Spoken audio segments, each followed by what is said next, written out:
coffee tables, and they would be full of cigarettes. Well, Daddy would put Elvis's cigars in there, and no one would smoke them until Elvis came. And he always enjoyed that special touch that we had there for him in our house.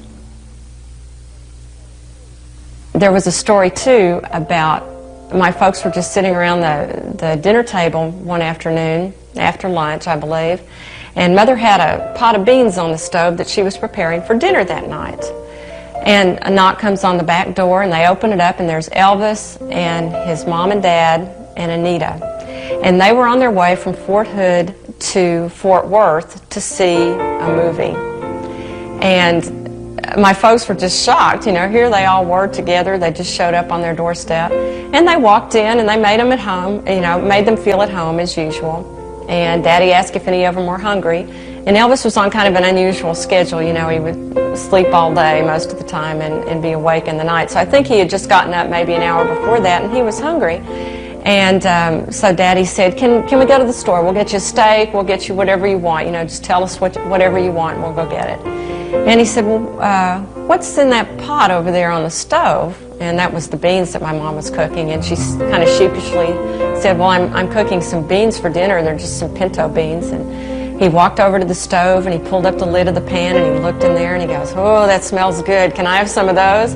And she said, sure you can, you know. So she served up beans for the whole group of them, and they visited, they ate, and then a couple hours later they were back on the highway going to Fort Worth to their movie. So I thought that was a really interesting, sweet story. When Elvis was at Fort Hood and he started coming to our home more often, my dad decided to turn a little portico that we had on the side of our house into a den or a stereo room. And so that's what he did. And he decorated it in Elvis's favorite colors because he wanted it to be Elvis's little den and room, and, you know, whenever he would come visit. And so Daddy put black and white carpeting, kind of a speckledy looking carpet on the floor.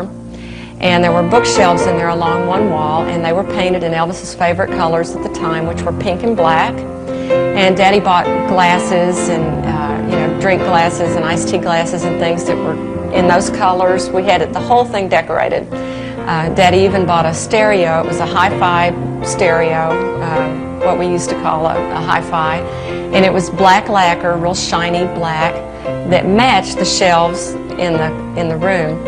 And so he put that in there, and every time Elvis would come, Daddy would have the latest 45 singles out so that Elvis could sit and enjoy them. Elvis loved to listen to all the latest music. It inspired him.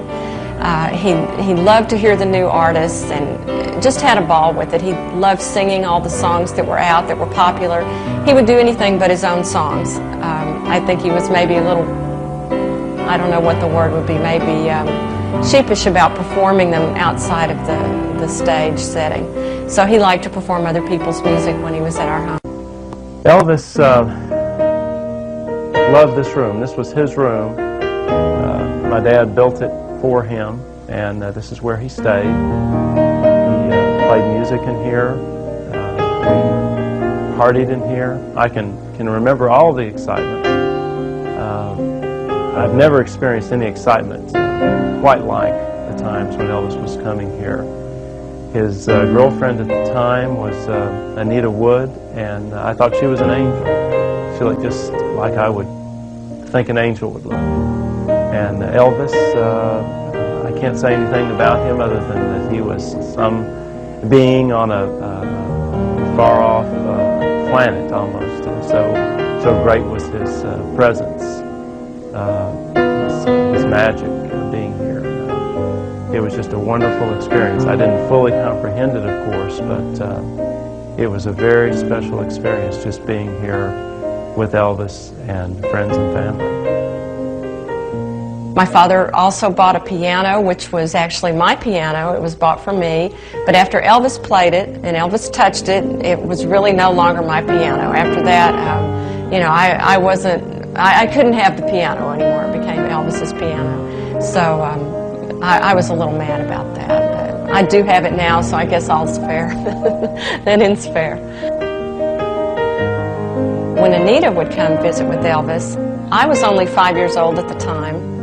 And she was so beautiful and so glamorous. She had the blonde hair. She would always wear the most beautiful, sexy clothes, and I was so enamored with her. And I would do anything to get Anita's attention. I liked Elvis, but Anita was really my idol.